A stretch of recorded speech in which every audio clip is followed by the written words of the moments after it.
Olá, tudo bem com vocês? Eu sou o professor Estevam e nós vamos iniciar agora a segunda unidade da nossa disciplina que está focando o tema de mineração de dados. Nessa segunda unidade, o nosso principal objetivo é entender o funcionamento da tarefa de classificação de dados, que é uma das tarefas possíveis de serem realizadas quando estamos desenvolvendo um processo de mineração de dados.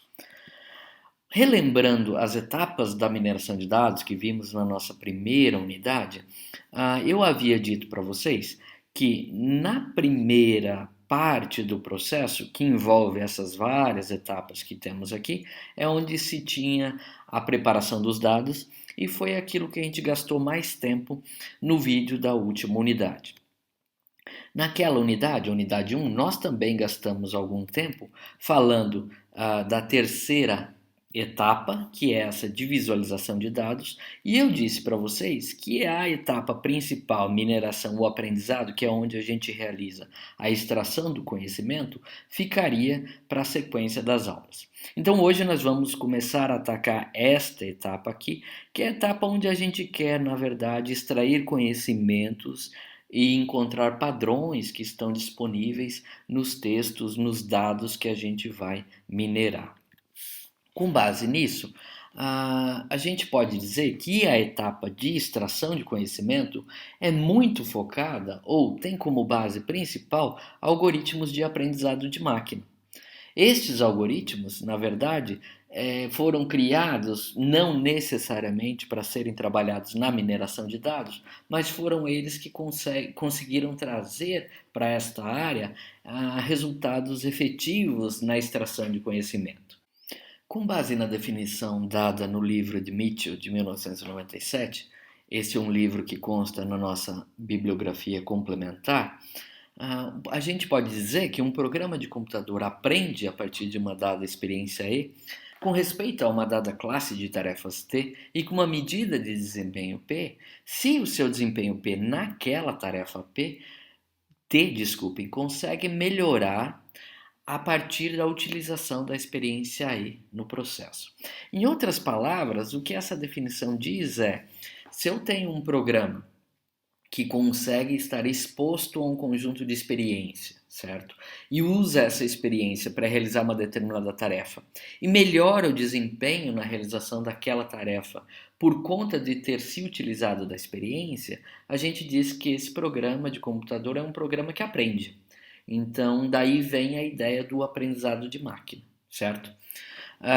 É fácil notar que nessa definição existem três componentes básicos que precisam ser pensados no momento de se trabalhar então com a ideia do aprendizado de máquina.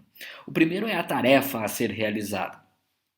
Eu vou dizer que quando a gente está trabalhando com mineração de dados, três das tarefas mais tradicionalmente utilizadas ou realizadas são, eu já disse para vocês isso, né? A classificação, o agrupamento ou a extração de regras de associação.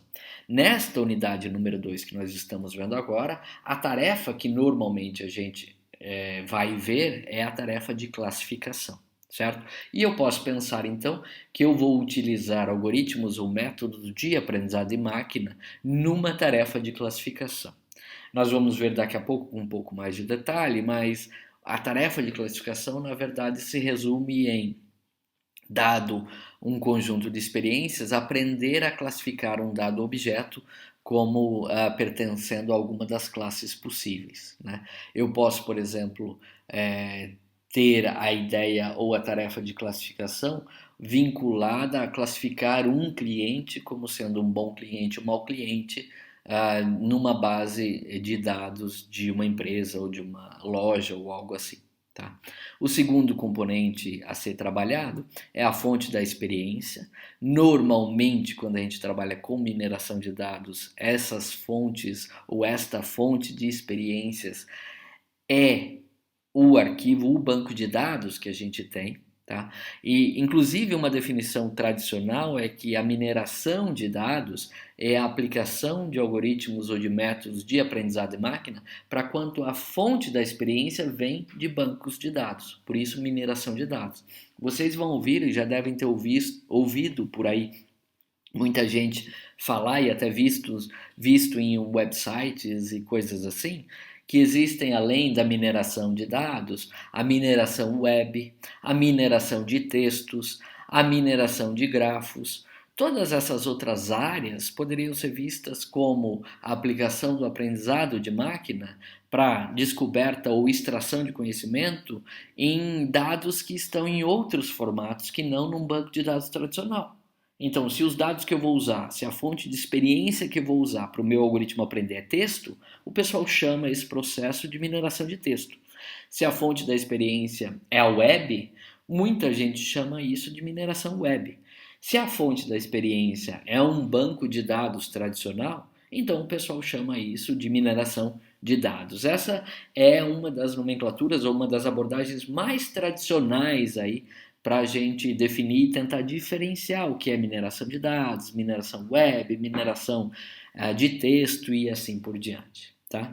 Então, como o foco da nossa disciplina é muito em mineração de dados, a maior parte das tarefas que nós vamos realizar aqui na disciplina vai considerar que os dados, ou seja, que a fonte de experiência vem de arquivos de bancos de dados tradicionais. Tá? O terceiro componente e último é a medida de desempenho. Em outras palavras, eu preciso ter uma tarefa para ser realizada, eu preciso saber da onde eu vou buscar experiência para melhorar o desempenho naquela tarefa, e eu preciso de uma medida que consiga me mostrar se o meu desempenho está melhorando ou piorando conforme eu esteja usando a experiência disponível, certo? Então, para eu construir qualquer sistema de aprendizado de máquina, ou no nosso caso, um sistema de aprendizado de máquina voltado para a mineração de dados, a gente vai trabalhar com esses três componentes clássicos, certo? Deixa eu falar um pouquinho mais de cada um deles, apesar de não exaurirmos tudo isso aqui, mas a fonte de experiência, que é o que eu comecei a falar, ela na verdade vai nos contar o tipo de experiência que a gente vai poder usar. E dependendo dos dados que são possíveis ou disponíveis para o aprendizado de máquina, a qualidade do resultado vai ser maior ou menor, muito vinculada à qualidade da experiência ou dos dados que eu vou usar. Então eu preciso tentar responder algumas perguntas antes de começar a usar o conjunto de dados para o aprendizado. Dentre essas perguntas, a gente pode destacar: olha, pode ser gerada automaticamente essa fonte de dados que eu estou trabalhando ou não? Ela depende de algum trabalho manual. É uma fonte de dados correta? É completa? É ordenada de maneira adequada? O formato está adequado ou não? Então eu preciso tentar resolver e responder todas essas perguntas antes de começar a usar a experiência que eu tenho ou, por exemplo, o conjunto de dados que eu tenho. Tá? Eu vou considerar, na verdade, é, a qualidade muito por conta do seguinte motivo. Se eu tenho um conjunto de dados de qualidade baixa, por mais que meu algoritmo de aprendizado seja muito bom, ele não vai conseguir extrair tudo aquilo que a gente poderia para resolver o problema. Em outras palavras, o que eu quero dizer é que se você fornece um conjunto de dados muito restrito ou de baixa qualidade, ou que na verdade não representa a real distribuição dos dados que a gente vai trabalhar, você vai construir um algoritmo que vai aprender a resolver um problema, mas ele vai aprender a resolver com base nesses dados que você forneceu, que não são, na verdade, dados que representam o problema real que você quer resolver. Ou seja, você vai criar um algoritmo que aprende a resolver um outro problema e não esse que você está interessado, certo? Então é muito importante a gente parar para pensar na fonte de experiência. Se vocês se lembrarem, na unidade número 1, vocês fizeram uma tarefa em que respondiam sobre a identificação do tipo de lente de contato que um paciente deveria usar. Naquela tarefa, uma das questões que foram colocadas era: será que aquele conjunto de dados passado para vocês era suficiente para vocês realmente conseguirem diagnosticar qualquer paciente quanto ao uso da lente de contato adequada? A resposta correta para aquela pergunta era não. A gente não consegue, somente com aquele número reduzido de dados ou de instâncias de pacientes, aprender realmente sobre o problema. certo? Da mesma maneira que nós, seres humanos, não conseguimos aprender assim com tão poucos exemplos, é claro que não há milagre no aprendizado de máquina. Então, por mais que o algoritmo de aprendizado seja muito bom, se eu tenho um volume muito pequeno, reduzido de dados, ou então se eu tenho um conjunto grande de dados, mas que não representa o problema real, ou se eu tenho qualquer coisa dessas que possa impactar na qualidade dos dados que eu vou usar para aprender, é claro que o resultado do aprendizado vai ser muito aquém daquilo que poderia, certo? É sempre importante a gente ter em mente que aprendizado de máquina não faz milagre. Aprendizado de máquina é um processo em que a gente tenta extrair padrões, extrair conhecimento de um determinado conjunto de dados, mas a gente só vai conseguir extrair o que estiver nos dados, certo? Então, se eu não tenho conhecimento armazenado no meu banco de dados, o meu algoritmo de aprendizado de máquina não vai conseguir extrair nada. E não é um problema do algoritmo, é um problema dos dados, certo? Então isso eu preciso tomar muito cuidado no momento de fazer a avaliação daquilo que eu estou aprendendo. Na sequência, eu quero dizer para vocês que dentro dessa história do aprendizado, existem três tipos clássicos de aprendizado. O primeiro deles é chamado aprendizado supervisionado. E o aprendizado supervisionado é aquele no qual a gente diz que o sistema ou o algoritmo consegue saber se ele está indo bem ou indo mal quanto ao seu desempenho, certo? Em outras palavras, imagine que eu tenha um conjunto de dados de treinamento ou um conjunto de dados que eu quero usar para realizar o aprendizado de máquina. E eu vou colocar esse conjunto de dados nesse gráfico que a gente tem aqui, e eu vou dizer que eu tenho duas variáveis, por exemplo, uma variável x, que está representada aqui no eixo x, certo? E uma variável y, que está representada nesse eixo y. Esses pontinhos que eu tenho dentro de cada uma, dentro aqui de cada um desses quadrantes, na verdade o que eles representam, por exemplo, este ponto que eu tenho aqui é um ponto do par ordenado 27. Ou seja, é um exemplo em que a minha variável x dessa instância vale 20 e a minha variável y vale 7. Se eu pegar esse ponto aqui, por exemplo, é um ponto 6, 16. Isso significa que a minha variável x para esse ponto vale 6 e a minha variável y para esse ponto vale 16. O que a gente quer fazer, na verdade, é treinar um algoritmo para que ele aprenda a identificar características dos dados ou das instâncias, ou seja, dos exemplos que vão pertencer a esta classe da série 1 aqui, que é uma classe azul de losangos azuis, certo?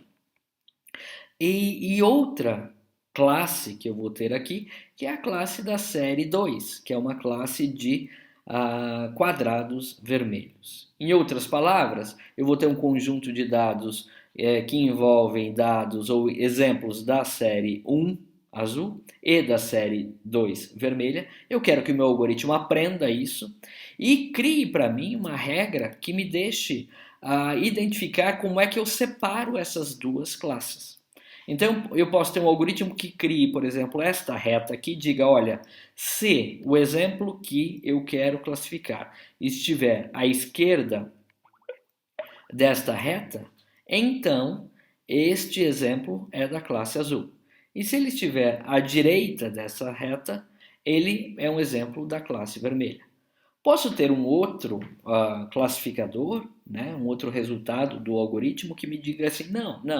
Na verdade, se eu passar uma reta horizontal aqui, e os dados que ficarem abaixo desta reta vão ser da classe vermelha, e os dados que ficarem acima desta reta vão ser da classe azul. Percebam então que, na verdade, a tarefa, o trabalho do algoritmo de aprendizado aqui, para conseguir identificar dados que são de uma classe ou de outra, poderiam ser, esse trabalho do meu algoritmo, poderia ser definido como identificar uma reta que separe as duas classes. Podia ser essa horizontal, essa vertical, ou ainda muitas outras. Poderia ser esta reta, ou então esta, ou então esta, ou então esta, ou esta, e assim por diante.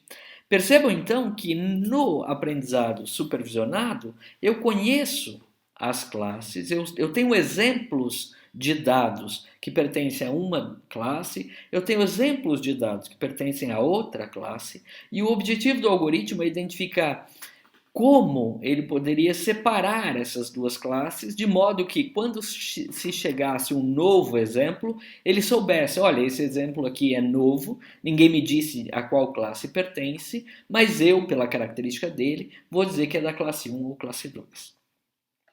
Deixa eu colocar esse exemplo em forma de uma visão mais prática. Imagine que eu trabalho para um banco e eu tenho os clientes do banco e eu tenho exemplos de clientes que eu posso fornecer um empréstimo, suponha que seja esse azul, e eu tenho exemplos de clientes que eu não devo fornecer empréstimo, que suponha que sejam esses clientes em vermelho.